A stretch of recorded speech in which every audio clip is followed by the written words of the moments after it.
Bismillahirrahmanirrahim. Assalamualaikum warahmatullahi wabarakatuh. Bismillah, alhamdulillah, wassalatu wassalamu ala rasulillah Sayyidina Muhammad bin Abdillah wa ba'du.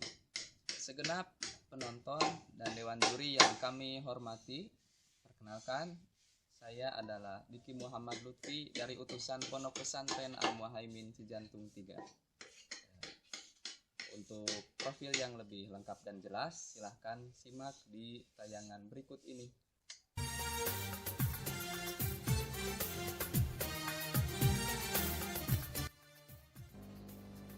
Pondok Pesantren Al-Muhaimin Cijantung 3 berdiri pada tahun 1995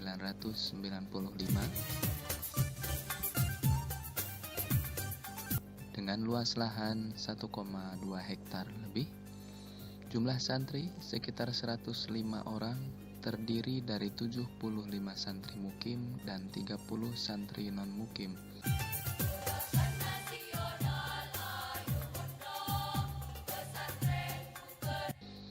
Jenis usaha yang kami geluti ialah di bidang handicraft, golok pada khususnya, dengan berbagai jenis varian.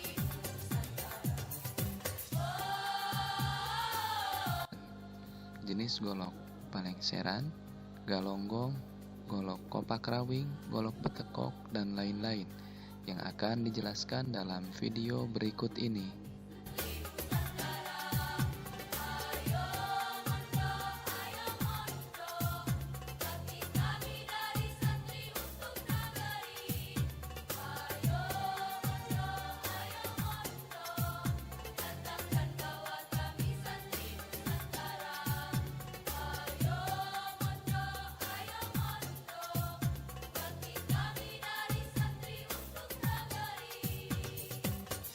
Dari Pondok Pesantren Al-Muhaimin Cijantung 3. Poin yang berikutnya yakni alasan atau latar belakang didirikannya saung golok Al-Muhaimin ini. Pertama, dilatar belakangi dari tujuan untuk meminimalisir biaya orang tua dalam membiayai para santrinya. Jadi tentunya mayoritas di kalangan santri di kami adalah kalangan menengah ke bawah. Dalam hal ini tentunya ini adalah suatu upaya dalam menekan biaya pendidikan santri. Yang kedua, untuk bekal kemandirian. Tentunya di Pondok Pesantren Al-Muhaimin Cijantung 3 ini selain dibekali dengan akhlakul karimah dan pelajaran kepesantrenan, tentunya dalam hal ini sebagai suatu upaya dalam membekali kemandirian santri. Yang ketiga yakni adanya timbal balik dari pihak sivitas pesantren, yakni dari para asatid dan para santri tentunya untuk ikut berkontribusi kepada lembaga pesantren dalam hal material tentunya. Itulah contoh golok galonggong. Kemudian ada bedog betekok, golok betekok, tapi kebetulan pada saat ini sedang tidak memproduksi betekok. Ada lagi yang lain kopak rawing. Kopak rawing seperti golok ini, tapi belum diberi gagang dan serangka. Bisa dilihat dari contohnya banyak di sini, saudara-saudara. Nah, ini beberapa golok galonggong. Ini palengseran, masih ada lagi ini.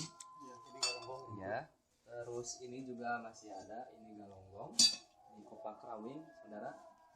Jadi itulah beberapa jenis golok. Kemudian untuk variasi ada diantaranya golok variasi gagang.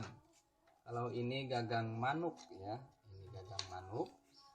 Terus ada lagi yang biasanya ada kepala naga, kepala macan, ini juga kangkareng. Nah, ini adalah kepala bedog kangkareng.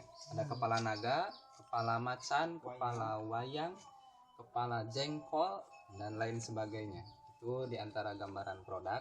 Kemudian di sini juga sebetulnya tidak hanya memproduksi, tapi ada beberapa layanan diantaranya kalau Ini ada yang mepeh ya Pak Sep ya, karena di lingkungan kami ini adalah lingkungan pengrajin sale kebanyakan. Jadi ada di antaranya orang yang ingin mendapatkan pelayanan mepeh pisau untuk. Kemudian mengenai aspek pemasaran yang kami lakukan, diantaranya adalah kami memilih beberapa pengepul golok untuk kami mendistribusikan produk golok kami. Yang kedua, kami mendistribusikannya kepada beberapa jongko di wilayah Pasar Banjarsari yang telah kami pilih. Kemudian kami pun mendistribusikannya atau mempromosikannya melalui marketplace ya, di pasar online melalui beberapa aplikasi, diantaranya menggunakan aplikasi Tokoco yang bisa diakses melalui link berikut ini.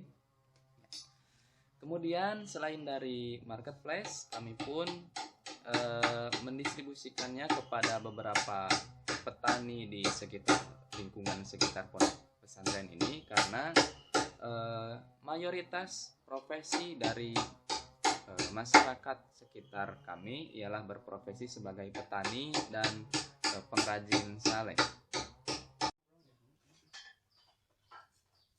Untuk jumlah keseluruhan unit golok dalam akumulasi waktu 1 tahun adalah sekitar 300 atau 300 lebih golok, karena dengan asumsi dengan perhitungan 1 hari 1 unit golok, 1 hari 1 unit golok yang dikurangi hari Ahad berjumlah 48 hari, dan hari-hari besar biasanya kami libur. Bentuk dukungan pimpinan pondok pesantren terhadap saung golok Al-Muhaimin ini berupa modal awal. Karena modal awal berdirinya kegiatan ini, berdirinya saung golok Al-Muhaimin ini adalah modal awal berupa uang tunai dari pihak pimpinan pondok pesantren, beberapa nominal dari kas pondok pesantren, kemudian ada sumbangsih dari segenap sivitas pondok pesantren. Dalam hal ini adalah Dewan Asatid Pondok Pesantren Al-Muhaimin Cijantung 3. Itu yang pertama. Yang kedua, dalam ini masih tahap rencana, belum terrealisasi, adalah berupa tempat yang akan dipindah tempatkan menjadi lokasi yang dekat dengan pemukiman pondok pesantren. Untuk sementara ini berada di luar pondok pesantren, jadi karena memang menimbulkan suara bising tadinya, jadi untuk yang kedepannya akan didekatkan di wilayah pondok pesantren. Untuk sementara ini berjarak beberapa ratus meter dari wilayah pemukiman pondok pesantren Al-Muhaimin Cijantung 3. Keterlibatan masyarakat dalam kegiatan yang dilakukan oleh saung golok Al-Muhaimin ini adalah sebagai pengguna jasa sekaligus konsumen dari produk golok Al-Muhaimin ini. Untuk sementara ini pihak masyarakat belum bisa dilibatkan kepada kegiatan produksi karena memang ada beberapa keterbatasan, di antaranya peralatan yang belum banyak dan kegiatan produksi yang belum begitu intensif. Insya Allah kalau kami diperkenankan untuk menjadi lolos dalam audisi ini, insya Allah akan kami gunakan untuk memperbanyak kuantitas produksi dan kuantitas bahan baku dan alat yang kami miliki untuk kemudian dikembangkan menjadi usaha yang lebih maju lagi.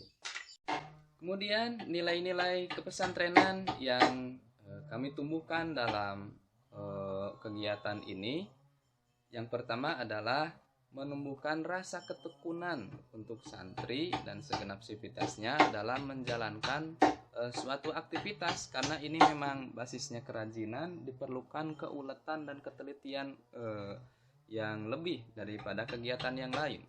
Yang kedua adalah menjalani fitrah manusia itu sendiri sebagai makhluk sosial yang tentunya membutuhkan orang lain, dan orang lain pun membutuhkan kepada kita.